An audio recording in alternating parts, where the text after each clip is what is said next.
This is a CC Radio podcast.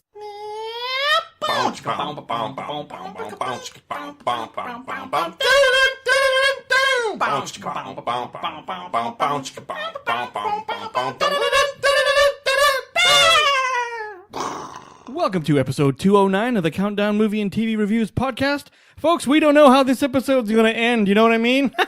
My name is Wayne. It's true. I was going to make some crack like that too. Uh-huh. My name is Paul. Welcome to the podcast. We count down movies, sometimes television in order of awesomeness, so you don't have to. And as Wayne has alluded, as he often does, today's topic is the top 10 ambiguous film endings. Yeah. With thanks to top-level patron Sally Vaughan. What's up, Sally? This suggestion, which was around sort of, was it a dream films? Well, we've slightly tweaked it to be ambiguous endings. Ambiguous endings. So whether it ended in a good or a bad way, or a heartwarming or a tragic way, you don't know for sure. The filmmaker has been brave enough to let you, the audience, choose how it ends. And so we'll get into our favourite versions of those today. I got an approach on this one, man.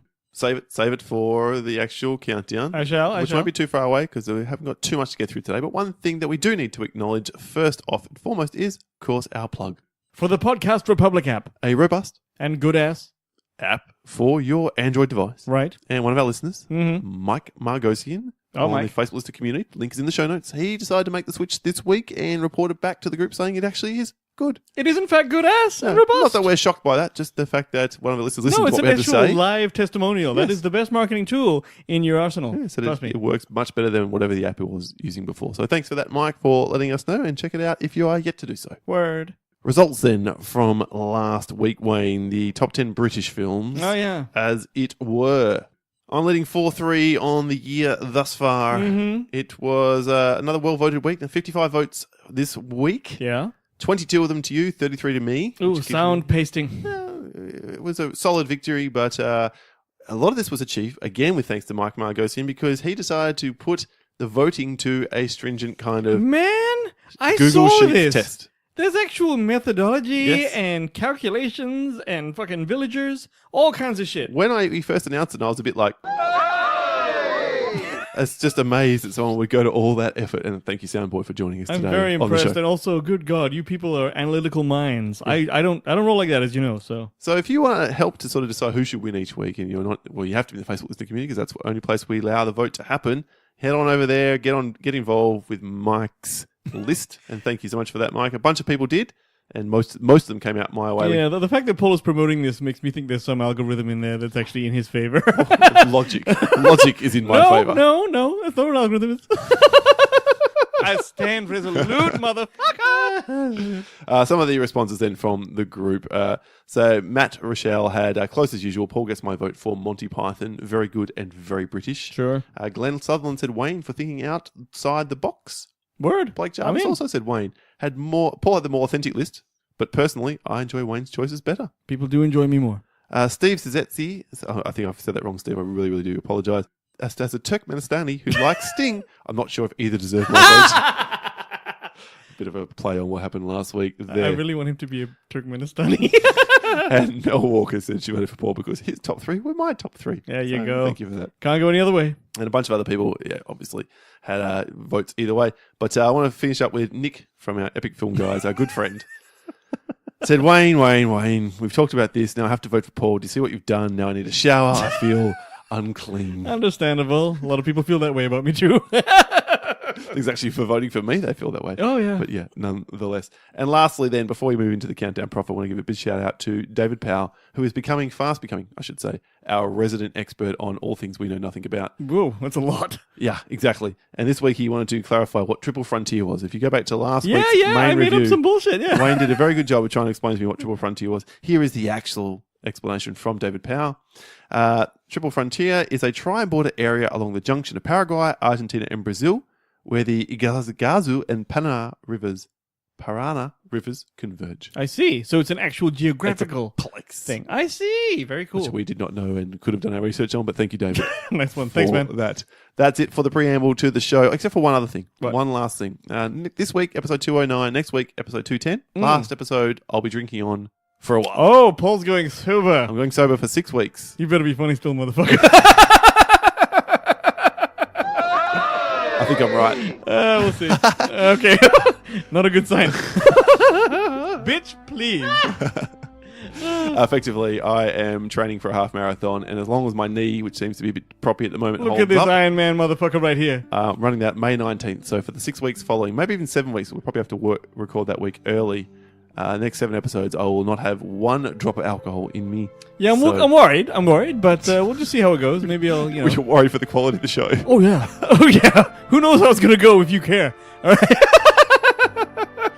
All right, I guess we shall see. All right. So there's a notification for all you good listeners. All right, without any further ado, then on the other side of this music cue, let's do it. The top 10 most ambiguous, best ambiguous endings.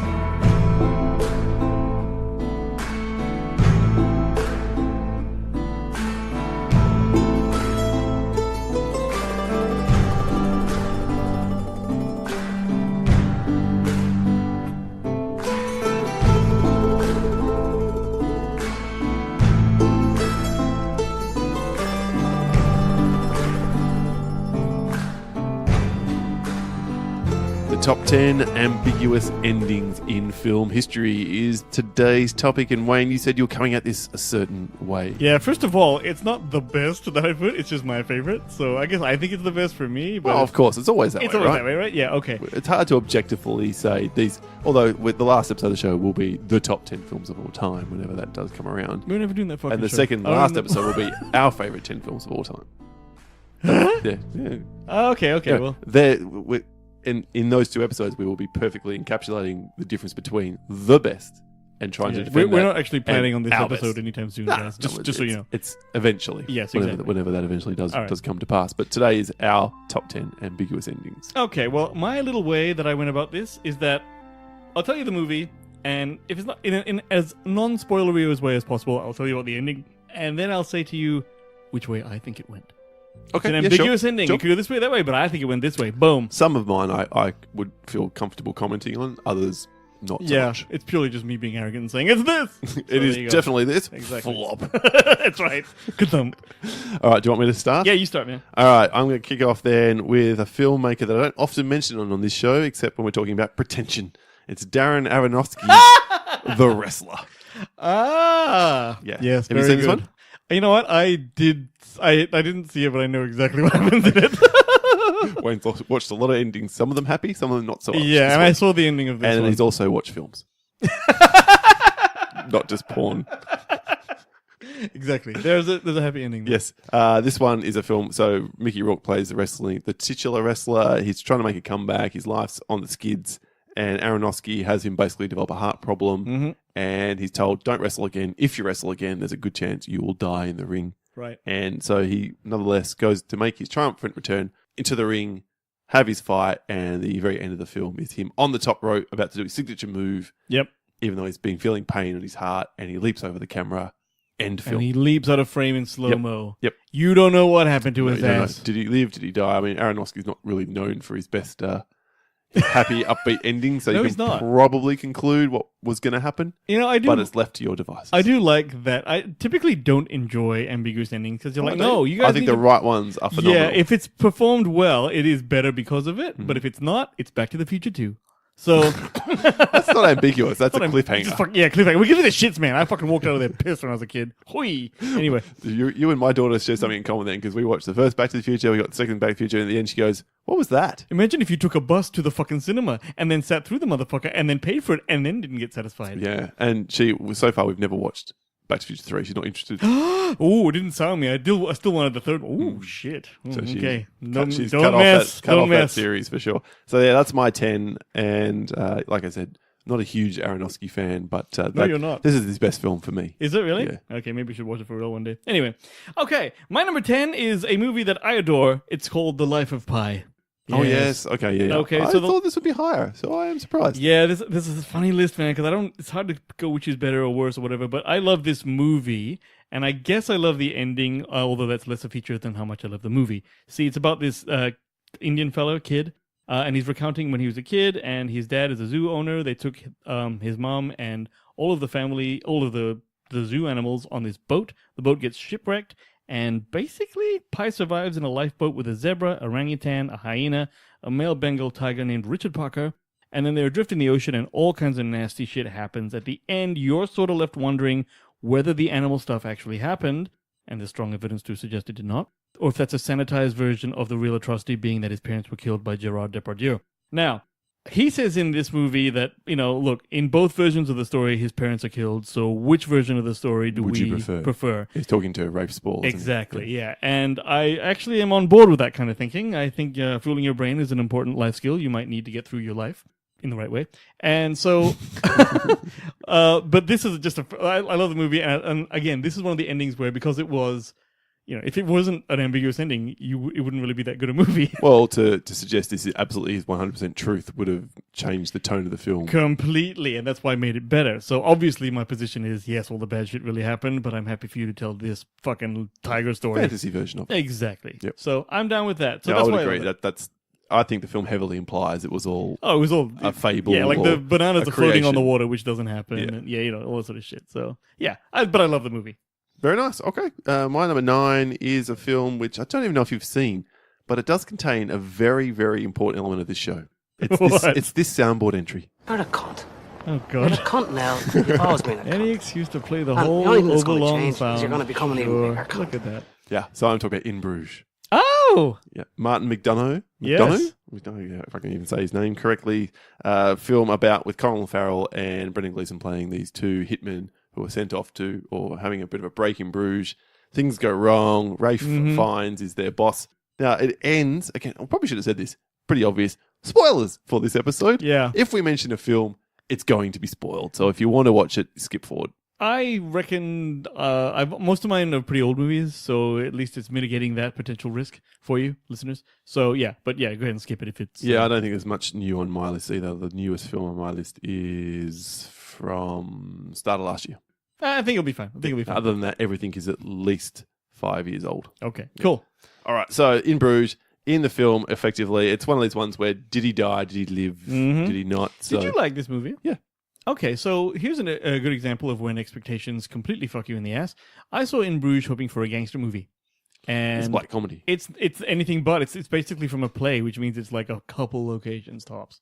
And it is really, really good, but I was like, shit, I was looking for something else. Having said that, yes, I wondered whether he survives. And it's pretty good the way it comes about, too. Yeah, well, Ray gets shot like multiple times by Harry, and then one of the bullets catches this, I think it's a dwarf. A little person. A little person, what's that the Is that technical what it's term? called? Yeah, I don't know. These days, yeah. A small person and kills him, and Harry has repeatedly said if he ever killed a kid, he would just kill himself. Right. He turns around and kills himself. Go stand by your fucking morals. Boom, Yep, bam, off he goes. kills himself. And Ray is left there sort of bleeding out. The ambulance arrives, and at the end of it, he declares in voiceover narration. Yeah, I can't remember. Basically, he says, look, I really hope I don't die. Yeah. And then it's just that he's loaded on the ambulance, and that's what we're left with. Did he? Didn't he? Yeah, it's up to you to decide. And because he was the guy who accidentally killed a kid in the beginning, yes, does he want to live? Mm. He does in the end. Well, he does in the end. He realizes because he's quite depressed through the whole film, and he's contemplating. Yeah. Actually, that's why it was a bit of a tough watch from that. Yeah, so fair enough. Okay, good one. Very black, very dark comedy. Now, from something slightly, pretty dark to quite a bit lighter, my number 9 is the movie Lost in Translation. Oh, yes. Okay. So this is where Bill Murray is like some kind of aging, kind of like famous guy. He goes to Japan, meets ScarJo.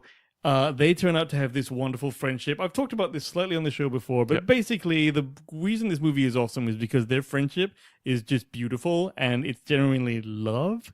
Even though it's friendship, I have loved women like this before, I believe, where it's just you're very concerned about her and it's very pure. Now, at the end of the movie, he has to leave Japan, she has to leave Japan, so he says his goodbyes, but at the end, he stops his cab, he sees her in the crowd, he runs up to her, they embrace, and he says something to her, and you can hear the and she goes, okay, and that's it.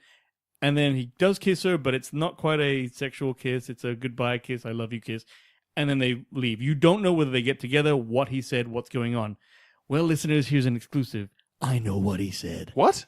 I do. No. I went online and I I went online and started searching for it. Some dude has like digitally fucking enhanced that Bill Murray says, slows it down, processes it, and tells you, and you can actually hear what he says. And the thing that he says to her, well, because of the ambiguity is do they get together, do they don't, is I have to be leaving, but I won't let it come between us. Okay? And she says, okay. Bullshit. No, it's really what happens. Go ahead and look it up, people. Bullshit. Fuck you.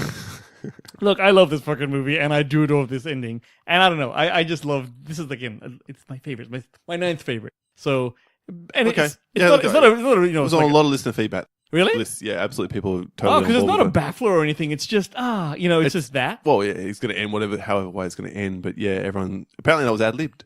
Yes, and that's why no one knows the line because he just did it, and it's. Well, I would assume Scarlett Johansson would know the line. Sorry, ScarJo does, and I guess the sound editor would have decided, like, or the director said, just make that completely not audible, and then it was cool. So say it again. What did he say? He's in her ear. He says, "I have to be leaving, but I won't let that come between us, okay?"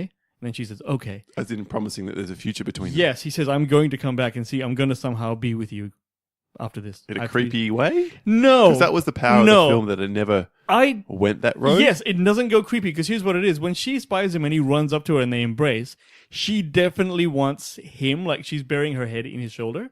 So he was obviously comfortable saying that. So I like that. Okay. All right. Well, your number 9, sure. It's definitely an ambiguous ending. So is mine, and you're going to hate it. Oh, what? My number 8 is from Nicholas Winding Refn's Drive. Oh, yeah. Look. Well, I mean... It's another one of those, does he die, does he not? It's not does he... Is it that he died? You don't know what he's going on to do. Is that right? Well, he just drives off into the distance. Yeah. But like, he's been shot, he's bleeding out pretty profusely. There's a moment where he's sitting there and he's not moving at all and you think he's dead, but then he sort of blinks and starts moving and off he goes. And he does go and see... the girl. Carey Mulligan? Carey Mulligan gives her the money, whatever else, and he has defeated the people who were threatening her, but he's still bleeding out. Yeah, I've strongly hated this movie the first time I saw it because I'm like, can you people say your line instead of waiting for 10 minutes? But upon second watch, it is better. It probably is a good movie. So fair enough. Okay, I can see this. Drive is a lot of fans. Yes, I think it's one of those Marmite films which people Very either much so. Although most love. people I talk to say they love it, so I think it's just me. No, there's a couple other people I know who've ragged on it too. So you're not completely alone. Okay, all right. My number 8 is a popular one. It's Shutter Island. Now, Yep. Shutter Island is basically, long story short, it's about this patient who believes himself to be a U.S. Marshal, and he's investigating in his head an insane asylum. And eventually he discovers that he's actually a patient of the place. And the movie suggests that tells you he found his crazy wife who had murdered their kids, and he killed the wife. So that's why he's there. And basically, they're trying to tease out sanity from him so that they can avoid giving him a lobotomy. But the ending is basically, is he cured? Is he not cured?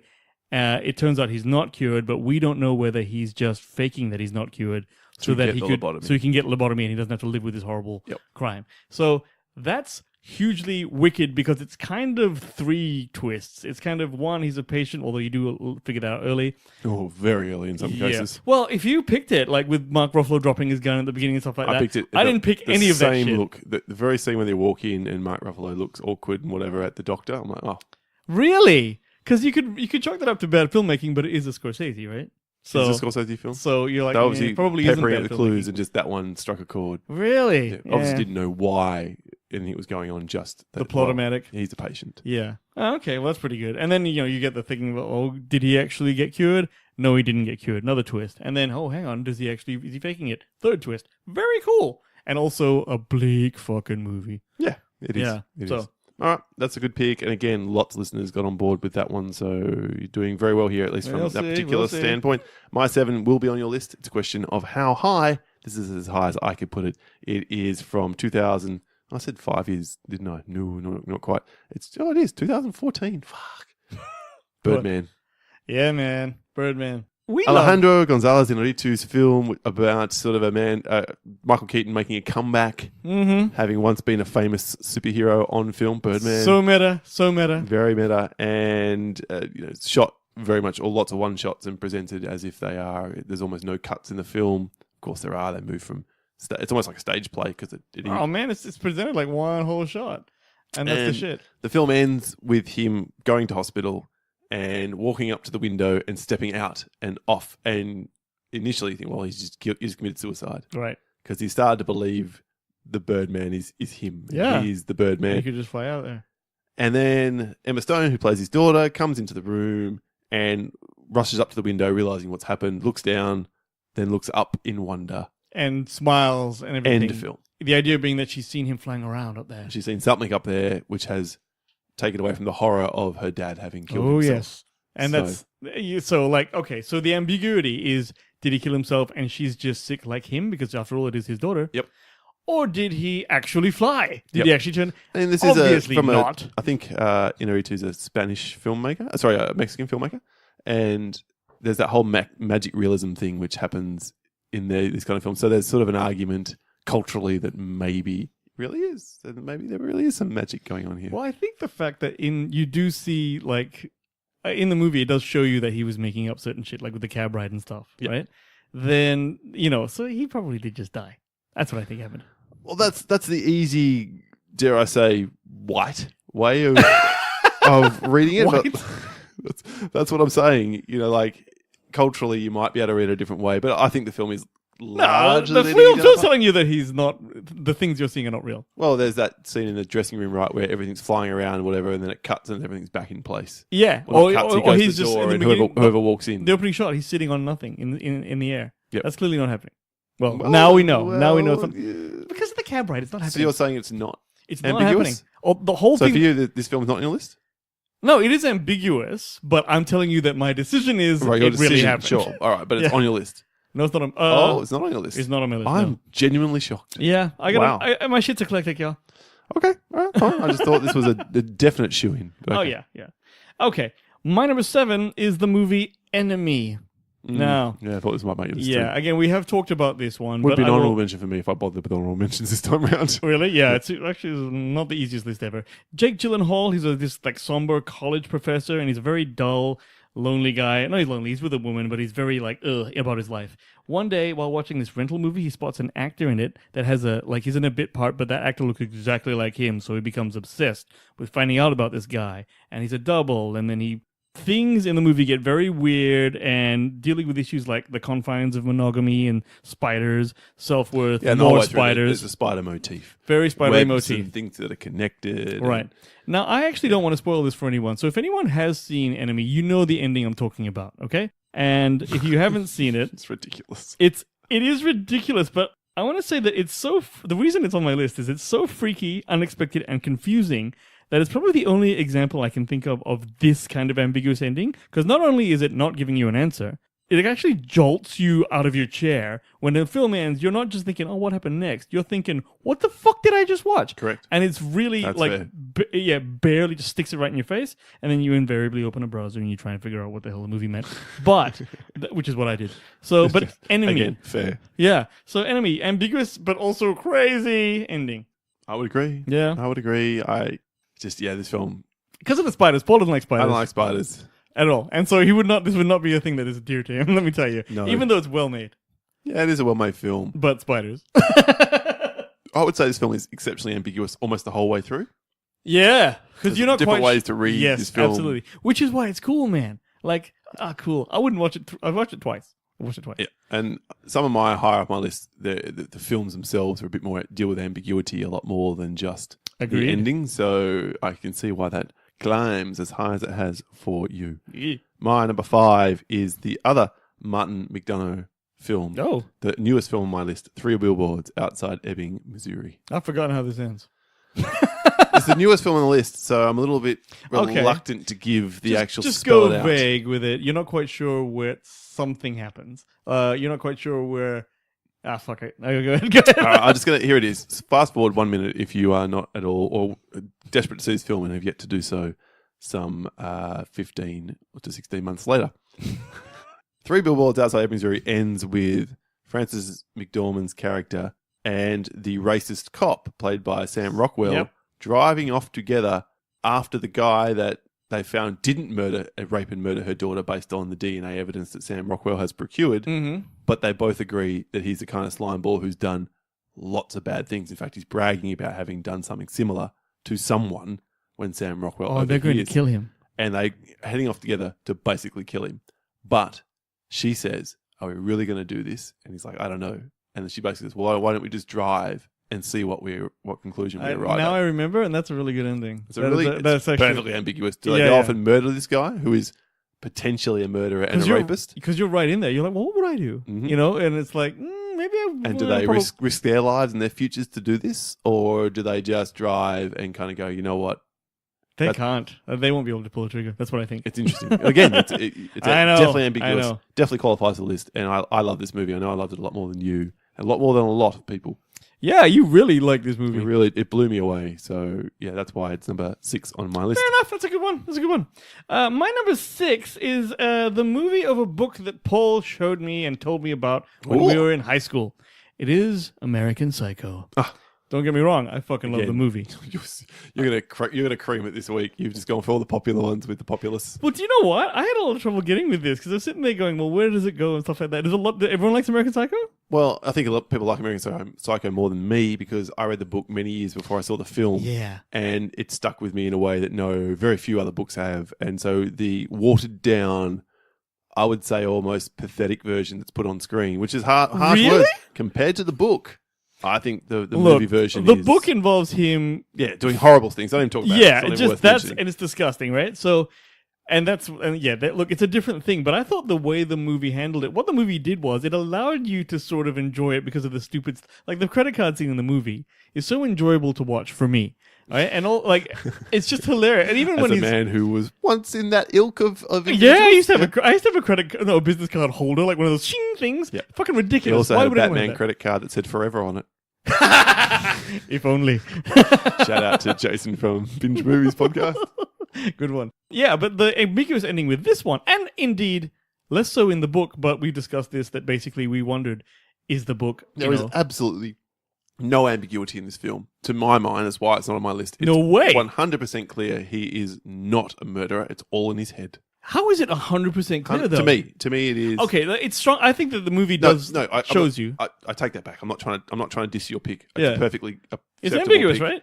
But the evidence confidently loads on in the book and in the film. He has not done these things. Yeah. So sorry. The ambiguity in the movie is this: he actually does confess to his crimes, and it doesn't come to anything. So it's like, well, hang on. Is it that I can get away with anything, or did I actually There's a moment in the book where he basically talks about raping a woman. Yes, I remember this. After... It's gross. I don't want to go any further. Yeah, after torturing her effectively, and she just walks up and says, "Hi, how you going?" Yeah, and that's no way that would happen, right? So that's what the thing in the movie that makes it a bit weird as well, is I think that there's a bit where he starts firing his little pistol at a... He kills cops. He kills cops and nothing comes of it. He fires at a fucking truck and it blows up as though he's got fucking loaded, some explosive and he looks at the gun even. It's funny. It's like, well, no, this shit's actually happening. And since then, Bret Easton Ellis has said, yes, the most damaging thing that if you met Patrick Bateman would do is have horrible thoughts about you. Yes. So he's actually said the same thing. Yeah. So, but I think I'm not going. No. It is. But you know set what? Up to be ambiguous. Until you told me that when you read the book years ago before the movie that it was, we think it's actually a dream. I was like, holy shit, I never thought it would be. A psychosis, yeah. That we're like, oh shit, I have no idea about that. And ever since then, that's when I figured out all this interesting shit about. Now I find it interesting to see. And it makes the film more palatable. Big time. A lot more palatable. Because you're sitting thinking, it didn't happen. Yeah. It's way better. But you don't know. You don't find that until the end. So it's a tough. It's clever. Yep. All right, very nice. My number 5 was also a popular choice amongst the listeners. It's a film I don't love because I'm a bit more attached to the source material, a little bit like American Psycho, and it's from The Shining. Stanley Kubrick's much vaunted, much loved masterpiece, some would say. Mm-hmm. I find it's okay, but the ending is ambiguous and it's intriguing. And it gets you thinking. This film, to be fair, gets you thinking a lot. And there's even a documentary about it called Room 237. And... made by a particular filmmaker. It's exploring a lot of the theories that fans have developed over the years about the film. The ending, of course, being that after Jack Nicholson gets capped and after Jack Torrance yes. freezes to death out in the cold, right, chasing his wife and child around with an axe trying to kill them. Mm-hmm. A slow close-up. We get the sort of tracking shots and whatever through the Overlook Hotel, stopping on a black and white photo from 1920. Yeah, more balls for a long time ago. I want to say, and because there's at the one point one of the ghosts says to him, "You've always been here, Jack." Yeah, and there is Jack Nicholson, Jack Torrance in the foreground of a big photo of lots of people in that sort of 20s garb. Yeah, having a party. He's there grinning away, and it was taken 50 years ago, 60 years ago, whatever. The events of this film. Right. I think I read somewhere that Stanley Kubrick said that essentially Jack Torrance is reincarnated over you. That's actually a reincarnation. That's Stanley Kubrick's. as far as I'm aware, I can't remember. I have read The Shining, but it's been a long time since I've read it. Yeah. That's not the way the book ends. Is it really? No, How's the book no end? such. Oh, the book ends. He dies, and That's that's it? it. Yeah. Oh, so this is There's no ambiguity. That's this cool. is a product of Kubrick's. Oh, that makes it way better. That makes the movie way Imagination. better. Yeah, Come on. I'm much more married to the book. But that piece at the end, that's something. That's another thing. That's like the thing to talk about, right? Well, we have Doctor Sleep coming out later this year. What is Dr. Sleep? It's the sequel to The Shining. The hell you say? Yeah, not obviously by Stanley Kubrick, but it's sequel to King's novel sequel. Who's to going to make it? Shining. I can't remember who's. It might be. No, I can't remember. I can't remember if it's did House on Haunted Hill or not. Okay, kind of cool. All right, nice. Well, my number 5 is goddamn Inception, and I tried not to have it on the list because it's so obvious. But good lord, It's been a while since we've had this happen. really? Wow. Okay. Yeah, jizz bag. All right, fanny fart. It's fine. Okay, good. Now, No. Inception. I'm not going to say anything about the plot because everyone's seen this movie, okay? And of course, we're talking about the end, which everyone has also seen, where Cobb goes back and sees his kids in what we are to believe is maybe perhaps reality, but for all we know, who knows? Spins his little fucking totem fucking top thing, and he goes out and meet his kids. Of course, the film cuts before the totem stops spinning, which means you are wondering, is it real? Is it not real? People have done a whole bunch of shit about this, where like there's Cobb only wears his wedding ring when it's not real, and this kind of The shit. spinning and top starts to waver. starts to wobble on purpose. Perfect shot, by the way. I'm like, oh, that's good. And I, of course, think, yes, it is real. And one of the reasons I think that is because Michael Caine was actually interviewed, and they said to him, and he said that he was trying to ask Christopher Nolan, what's the deal with this last scene? And Christopher Nolan said to him, any scene with you in it, Michael Caine, is reality. That's what he said. Okay. And Michael Caine was in that last scene, so that's what I think happened. But also, That's a nice way to interpret it. of course, But it is. it totally works the other way. I think as the well. point is that Cobb has forgotten. Cobb is now over caring whether it's reality or not. It's for him. It's No, a Cobb good has enough. chosen. Cobb has chosen. This is my world now. If indeed Yes, it's he's not exactly. reality, It doesn't he's matter. chosen to be with his kids. Yep. He's survived. Ken Watanabe's character, I can't remember the name off the top of my head, Yep. has set up him to come back to the States and be with his kids, and he's now safe to do so. He's not being pursued by the law anymore.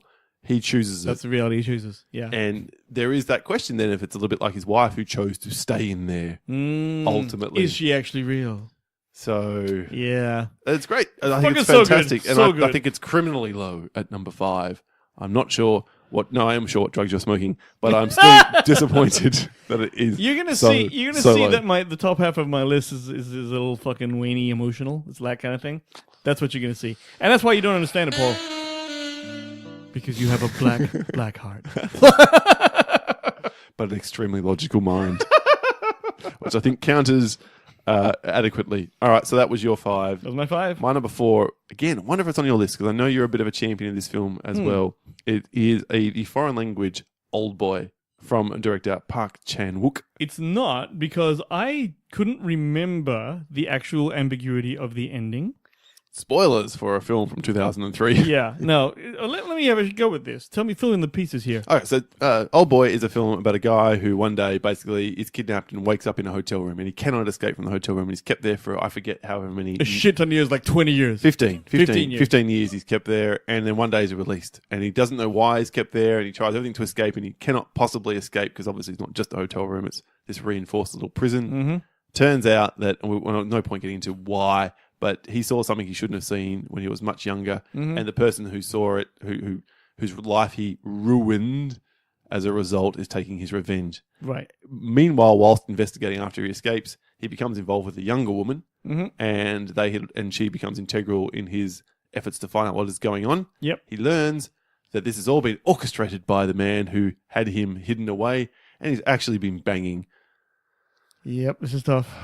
his daughter. Yeah. The girl is his daughter, and his mind pretty much snaps, As you would. as it would. You've been banging your daughter The whole time. ambiguity is, does the sort of hugging her, smiling in the snow, has he completely snapped and is now living in that fantasy world? So that's what happened. Because what I remember is he finds out that he was his daughter. He freaks out. He cuts his own tongue off as sort of contrition of sorts. He and did I'm pretty that. sure he kills the other bloke too. Or that's Does he kill the guy? little- I can't remember. Yeah, Hazy from... But then the last scene is what? He's in the snow Yeah. and he finds his daughter. Yep.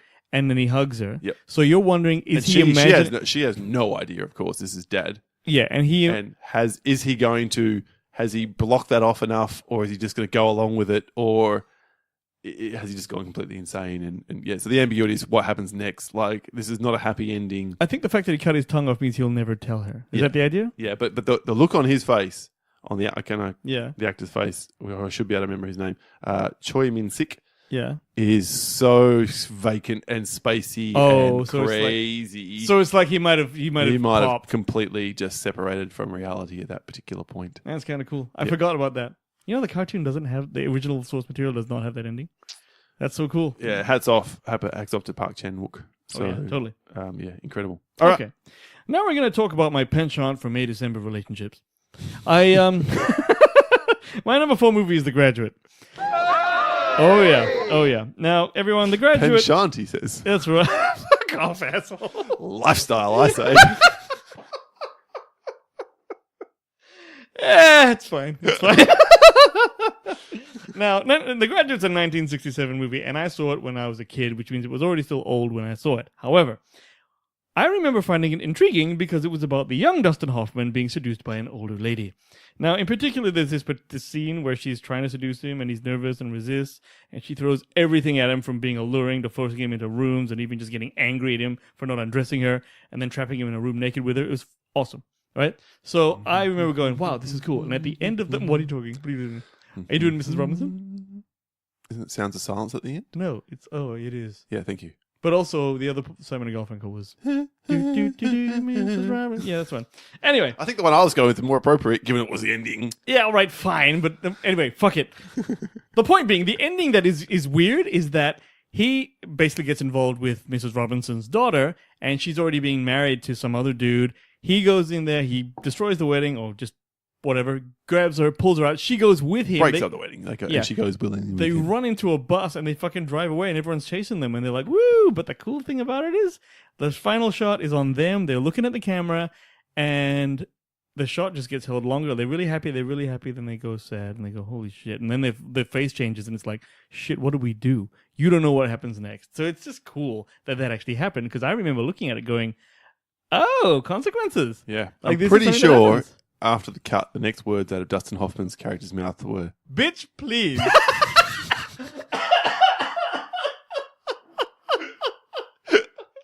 That's oddly worth it. All right, well done. Thank you.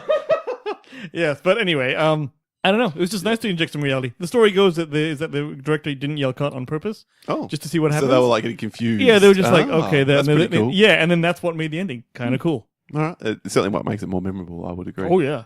Okay, well, my number 3, and I'm sorry to everyone who listens to this podcast regularly. I know there's 3 or 4 films we both mention a lot, particularly me. I have to own this one more than you. No. There's no way I could do a top 10 ambiguous endings films list without this film in it. It's The Thing.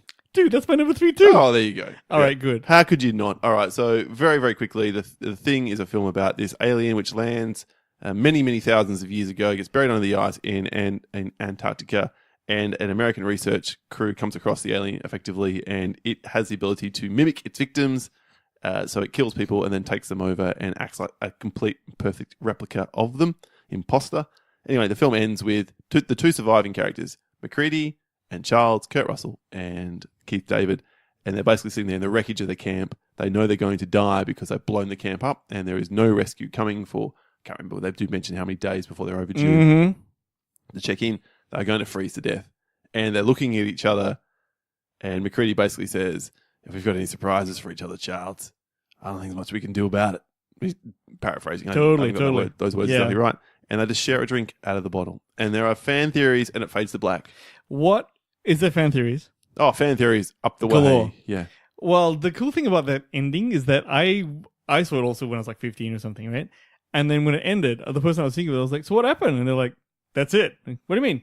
I really wanted an answer. I'm like, no, the idea is you don't know what the fuck's going on. And I'm like, what, you can do that in movies? I was really like, no, I'm going to need closure here. And that's how it was. So this is the first time I saw that. Oh, by the way, I realized that in all of my choices, I haven't told you what I was going to do, which is, this is what I think happened. I've forgotten to mention that completely, but if anyone cares. No, some of them you have. Yeah, okay. Well, for the record, the thing that happens dun, dun, dun. is that McCready, now he's holding the flamethrower, as I recall. Yep. The other guy, he's like, Charles. Yeah, Charles. What they do is one of them, I don't think it's going to be McCready since I think he's not the actual bad thing. He's going to say to Charles, hey, yo, man, listen, rather than sit here like two bitches, why don't we try that blood thing again where we fucking try the thing, all right? Okay. And if Charles goes, yeah, man, they do it, right? If Charles goes, I don't want to do it, boom, immediately fucking tortures him. That's it.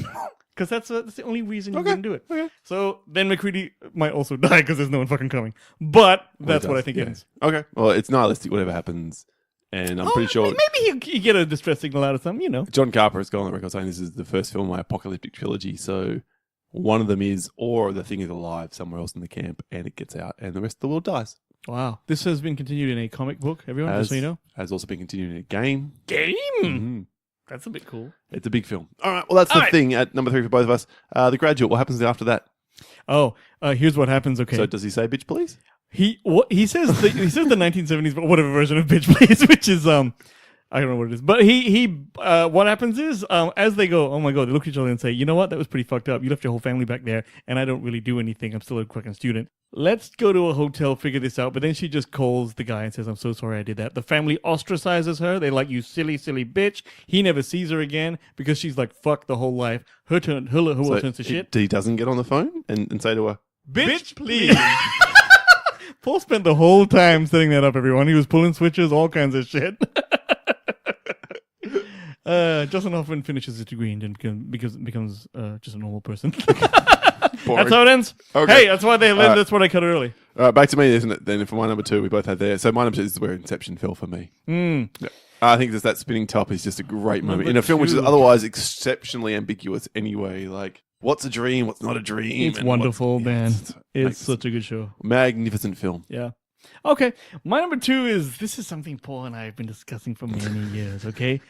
But I'm going to tell you that I actually have an answer. I have a definitive answer. Oh, damn! And it's not coming from me, okay?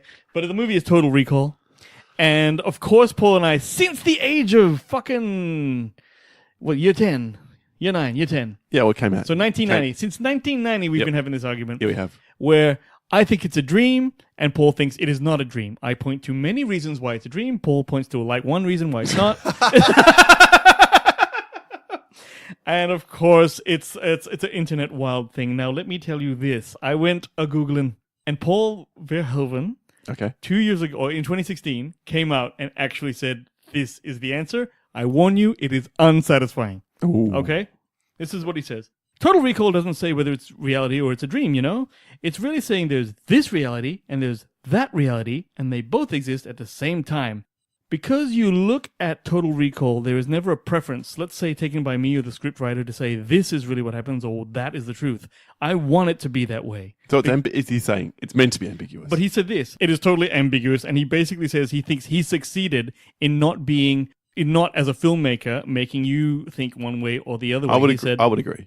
He said there's no solution. It's both true. So I say in two realities, there was an innovative in movie language, at least to a certain degree, that there would be two realities and there's no choice. So Paul, if you think it wasn't a dream, you're right. If you people thought it was a dream, you're right. Oh, well, you know what? I'm comfortable with this. I actually think I'm ready after 29 years just to settle to bury this hatchet. Yeah, you're right. Okay. It was both. Yep. I can live with that. All right. I'm going to say that I will live with that. I stand resolute, What the fuck? Some motherfucker hasn't let the button go yet. All right. I changed the effect, actually. Yeah. It was worth it. It was worth it. Look, I'm very comfortable with it. And you know what? I'm just going to do it and say it right now. It's my number 1. It's your number 1. Well, it had to be. It's the biggest fucking debate we've had in film history. You're right. For the debate version, years. Yes. And I thought, well, that elevates it, right? And for us to now bury the hatchet over that after 29 years of arguing about it and 4 years of the podcast, which, by the way, I totally forgot to mention it again, was our 4-year anniversary last week. We've been doing this for 4 years? You guys are so kind to keep listening to us. Thank you. So, and the long-term listeners will have heard us. I think we did an episode about it at some particular point, and we talked about it at length and got yelled and screamed at one another. How nice, then, that we could be here today. You're right. And not one of us said to the other, "Eat my ass! Eat all the asses, man!" At least not out loud. Well, why don't you give us a 10 to 1? All right, yeah, I'll give you my recap, then we'll reveal Wayne's number 1 to wrap up today's countdown. My 10, The Wrestler. 9, In Bruges. 8, Drive. 7, Birdman. 6, 3 Billboards Outside Ebbing, Missouri. 5, The Shining. 4, Old Boy, the Korean version, South Korean version. 3, The Thing. 2, Inception. And my number 1, as we have just discussed, Total Recall. Very good, my man. Well, my 10 to fucking 1. 10 to 2, and then revealing a 1. 10 to 2 the 1 is 10, Life of Pi. 9, Lost in Translation. 8, Shutter Island. 7, Enemy. 6, American Psycho. 5, Inception. 4, The Graduate. 3, The Thing. 2, Total Recall. And my number 1 is, I'm surprised this is not on your list, but maybe you left it off because it's too obvious. Basic Instinct. All right, and I will tell you why I left it off, but please. Okay. Everyone, Basic Instinct. Again, if you're a long-time listener, you know we love this, and you know that I love Sharon Stone, despite not looking like James Bond. And Wait, you mean Sharon Stone doesn't look like James Bond, or you don't? No, I don't. Hence, I cannot attract Sharon Stone, according to my mother. Nice. Basic Instinct is a movie about, at the beginning, this chick, and you can't see her face, but she is naked. She's about to do some dude, and at the point of climax, she's riding on him. She whips out a ice pick, and then goes to town on him, killing him right in the ass. Now...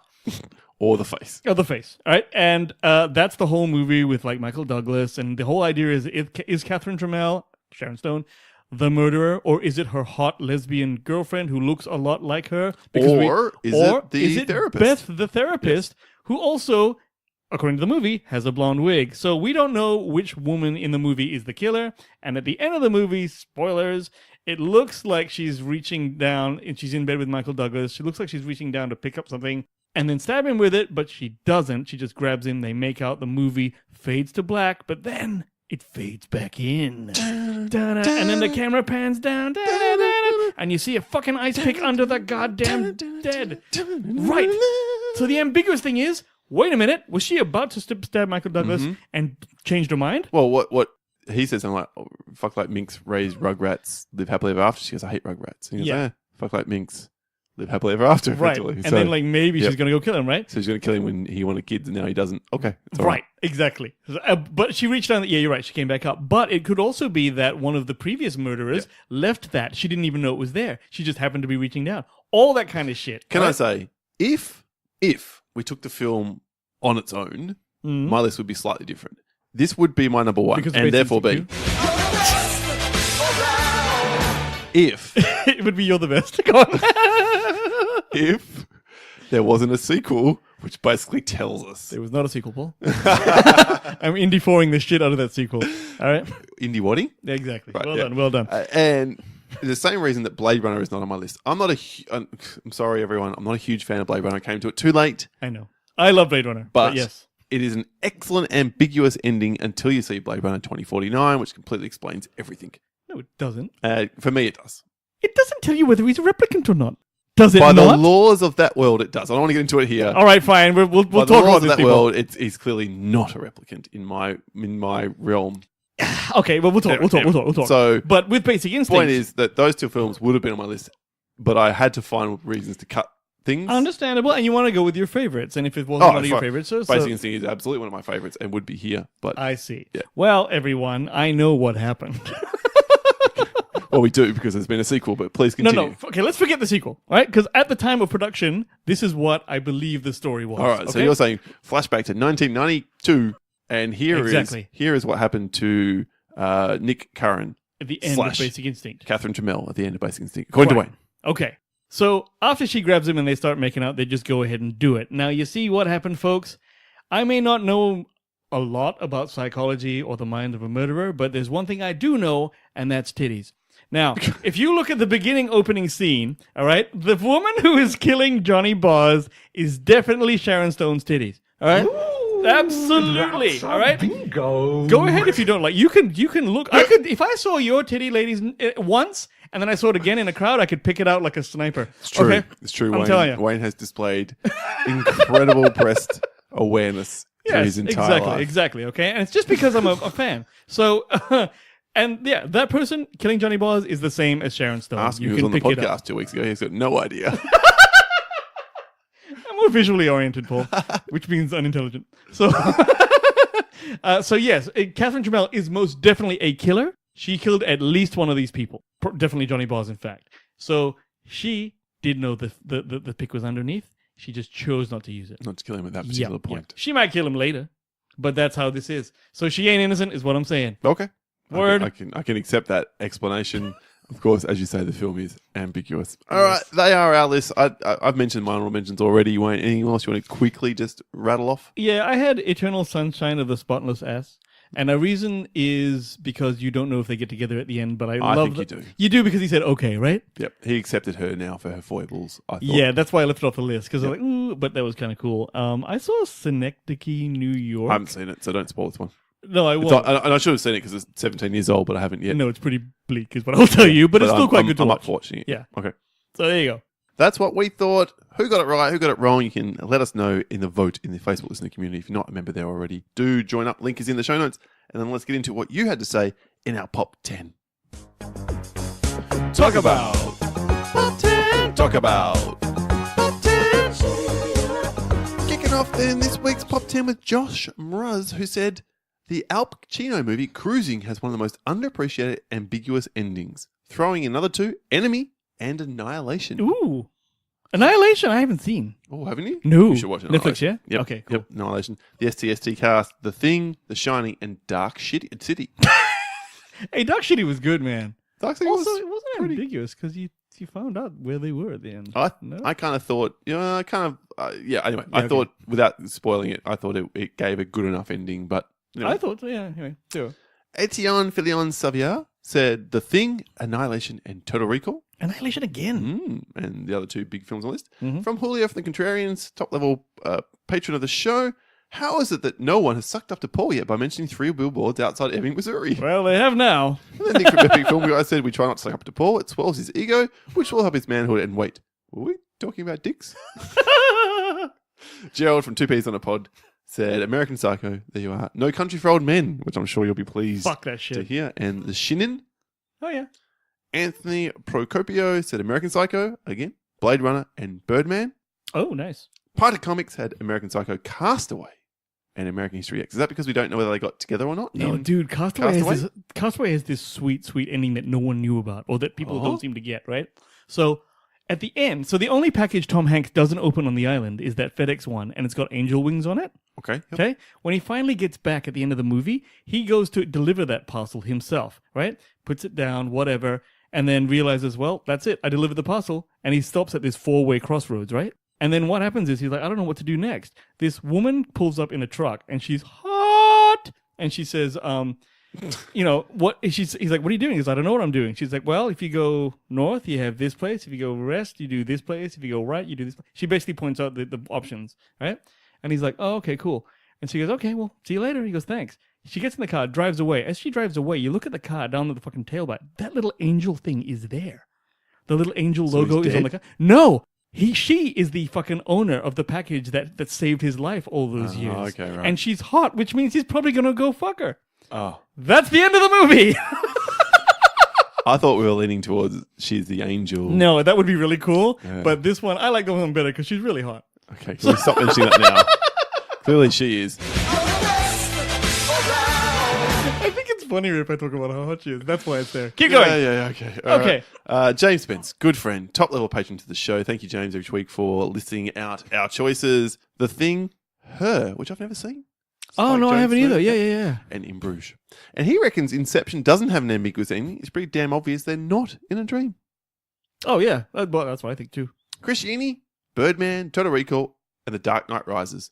Now, come on. That wasn't a dream. Alfred actually saw them at a cafe in fucking Paris. Yeah, but who becomes Batman? I think that may be what he's referring to. Robin becomes Batman. No? And then he also had his little bonus, in brackets, Reap. Listens to the show. Wayne and I made a film many moons ago, which has never seen light of day, though the trailers have, if you Despite know my fighting. where to look. Oh, let me just jump in about Reap. If you must. Yeah, listener Jen told me that she came across the trailer. Oh, yeah. On her, but as a suggested YouTube thing. So As a suggested YouTube. yeah, but it's probably because she looked for it or something. But and oh my god, she laughed very hard. Total views of about 125. Oh my god, we are very close to in the money. Yeah, it's like half a classroom. All right, thank you for that, Chris. Sam Hurley from Movie Reviews and 20 Qs podcast. In Bruges, Drive, And, okay, one obvious because, for fuck's sake, why wouldn't I? The Thing. Oh my God, that's got your vote. Yeah, well, we'll see. Sam has a habit of just voting you anyway. Emily from Tasteless Podcast, Black Swan. Natalie's completely tenuous grasp of reality throughout teased up the ending well. Yeah, okay. We can agree she's mad though. Right? Oh yeah, she's another psychotic person. Peter had Inception, Fight Club, and Us. If you want to hear our thoughts on Us, hang around for a few days. Our review, full review dropping this coming weekend. If you're hearing this well after the fact, go out and check out our Us review. Wait a minute. Ambiguous Ending. Yep. Can't talk about it now. I know we can't. All right, fine. All right, we'll go. In Session Film Podcast, JD from that show. Pretty much anything Tarkovsky, 400 Blows, Lost in Translation, there you are. Yay! Arrival, and Midnight Special. I didn't think Arrival was that ambiguous. Neither did I, because they did actually go ahead and do all the things that, because she was flash forwarding. So, But still, I love that fucking movie, so there you are. Otherwise, great list. Debauched 1-2, No Country for Old Men, there it is again. Mad Max Beyond Thunderdome. How did that end? Pretty much sure it ends with Max walking off into the desert and the kids forming their own community near Sydney, and because they don't need another hero. Yeah. And The Thing once again. Film Grouch had just basic instant count. There you go. Of course it counts, man. Lillian Sue had The Wrestler, Black Swan, and American Psycho. Beautiful. Last couple to wrap it up. Then Netflix and Swill had Shutter Island, Inception, and The Thing. There we are. And Wrestle Bear had The Graduate. There you are, Wayne. Birdman. And this was mentioned quite a bit, and I don't know why it somehow missed it so far. And the ones I've selected, 2001, A Space Odyssey. Oh, yeah, because, of course, with the baby. Yeah. The baby and how he gets transformed into that. And I don't know, it's weird. The monolith and blah, blah, blah. He's a weird god baby. Yeah. And lastly, Dave from Super Movie Brothers podcast, who were good enough to feature us this week as their indie spotlight. So thank you very much for that, Dave. Nice. And Jay, The Thing, Blade Runner, brackets, Final Cut, Lost in Translation, and why not a No Country for Old Men thrown in as an honorable mention? I don't care that you only said 3. I'm a reckless motherfucker. Maverick. Thank you for that, Dave. Thank you to everyone who gets back to us. Thanks, We're sorry guys. we can't get through them all. We really, truly do appreciate it, and you help shape the show. So keep it coming. Especially this show, this episode.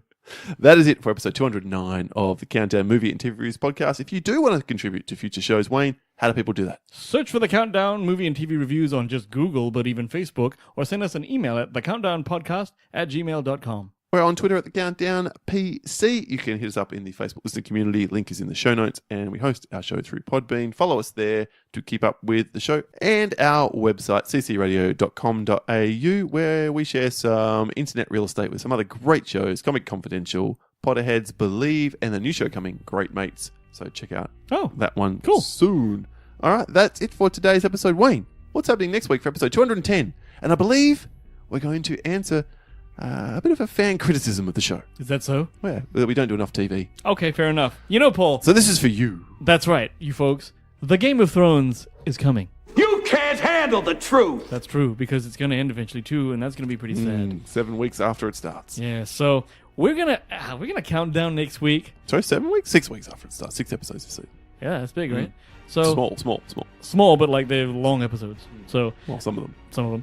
We're going to count down the top 10 Game of Thrones characters that are most likely to die. That's it. So this is for all you Throners out there. This is very TV-centric. We're sorry if you're not a Game of Thrones fan, but if you are, this is the episode for you. We're going to go on record. We're going to compare at the end, by the way, who got most right. That's right. And if you're not a Throner, you've only got a, week or so to nail 6-7 seasons? By the time this episode drops, you've got about 13 days. 13 days. To watch you can do 7 it. seasons. You can do it. You fucking should. Oh, yeah. It's the best show on TV. There. All right, that is it for next week's show. A bit of a different type of countdown, something a bit more niche, a little bit more away from films for a while. Sure. So little break. Hope you'll enjoy that one. So that is it for today's episode. My name is Paul. My name is Wayne. And this has been The Soundboard. I fart in your Bullshit. general direction. I'm not sure why you didn't do anything that bad today. Bullshit. Yeah, I know. It's fine. We will catch you next week. Yeah.